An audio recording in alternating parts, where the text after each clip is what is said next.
Ile tutafanya kutoka hapa leo, I am instructing the Ministry of Lands waende sasa wakatekate mashamba haya yote. Kila mtu apimiwe shamba yake ndani ya siku 90, 90 days.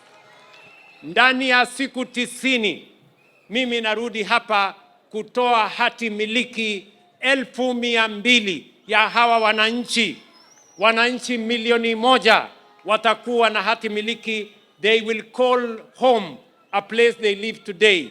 They will stop being squatters. They will stop being strangers.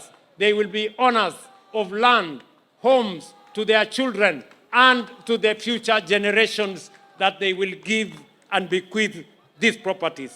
Pwani hoye! Pwani hoye!